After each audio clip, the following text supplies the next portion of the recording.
Hello, welcome to Makers TV. Today I want to talk about should you take the leap and do a market? If you've never done a market stall before, should you actually take the leap and do it? Because I got this question actually on my Facebook group today. So this is what we're talking about. So hello, welcome to Makers TV. I'm Michaela from themakerscollective.com.au, and every week I publish short, sharp, actionable lessons to help you strengthen your brand and grow your business. Now, should you do a market? I mean, short answer, yes. Basically, yes, you should jump in and do it. Some of the concerns that people have were around mindset, first of all. So they perhaps didn't have confidence in their own products to be able to take to the market. I definitely have a point on that. The other concern they had was that they wouldn't be able to make their money back. So my advice is to perhaps do some events and markets that don't actually cost anything to participate in. So as an example, in Canberra here, a couple of the sort of business park, like public service type places, hold markets once or twice a year in that business park area. And it's usually free. It's usually only about 3 hours. They generally do a lot of the setup for you. They supply you with tables and a gazebo, that kind of thing.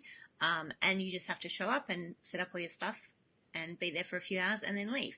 So that is the perfect way to dip your toe into markets, to try and sort of overcome that feeling of fear when you're investing money that you are not certain if you're going to make back or not.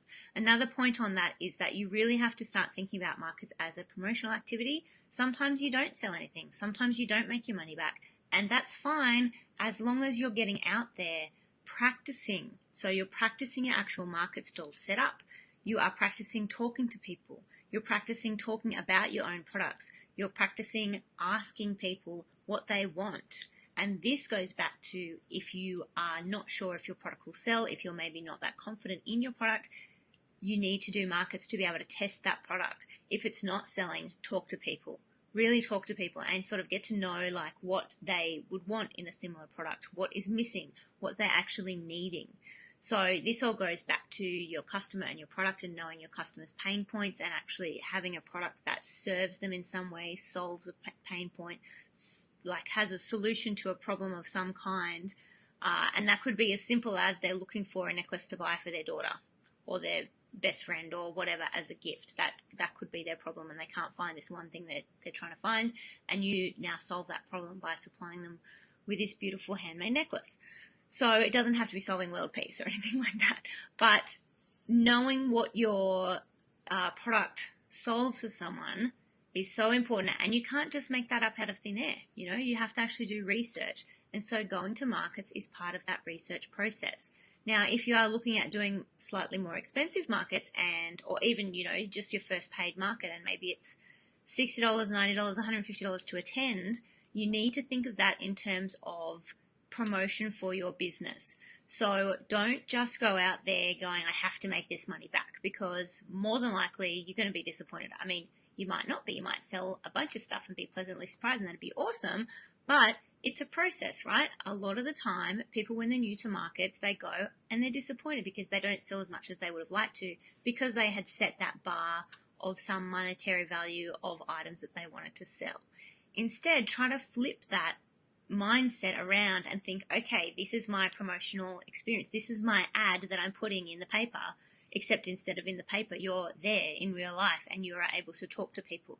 The other benefit of that, of being there in real life, is you can get people's details to then contact them later. So instead of just handing out a business card or a flyer, have something that you're going to give away. So have a little gift box of a sample of all your products, make it good so people want to enter, and ask them to either fill in a survey or just enter with their email address to go in the draw to win this thing. Those email addresses you then can put on your mailing list. Now, making sure that in that sign-up you do mention that you will be emailing them because of all the rules and regulations around that sort of thing. But that's very simple to do. You just, have a little note down the bottom saying, by entering this competition, you agree that I will contact you, and you're cool with that. And then, you draw it, but you have all those email addresses. So now all those people that were maybe semi-interested in whatever it is you have to offer, I mean, they're interested enough that they're happy to win a prize. then you are able to contact them again, and you can actually send out an email about your next market. Say, hey, it was so great to see you at the last market. This is the next one that I'm going to go to. I'm going to have a special range, or I'm launching a new range, whatever. I hope to see you there. Here's a 20% off your first purchase code or card or something that they can download. So you keep sort of drawing them back in with incentives, and then each time they see your brand and they gain more brand awareness, then they're going to turn into a customer, right? So all these things are so important, and they're so much more important than just thinking about the monetary value that you're going to get from selling your stuff at a market. So there are, I guess, the two main things that people were concerned about when they were asking if they should do a market: the confidence in their own products and if they're going to make their money back.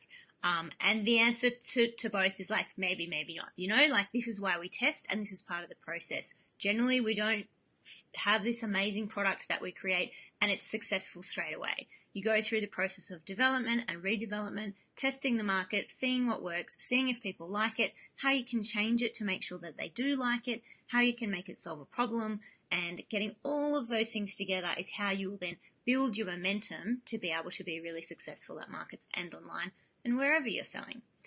So, if this was helpful to you, please share this video with your friends and networks. I would love to see you in the Facebook group, the Makers Co community group, and yeah, all over the internet. I'm all over the internet, so anywhere that you are, I will be there too. Facebook, Instagram, YouTube, the website, anywhere that you want to see me, I'll be there. If you want to ask a question, I'm very happy to answer any questions you have. So hopefully you found this helpful. Thank you so much for watching, and I can't wait to see you at your next market. If you're, around the Canberra region, please tell me that you're going to be somewhere, because I'll pop by and say hello. I will see you next week. Bye.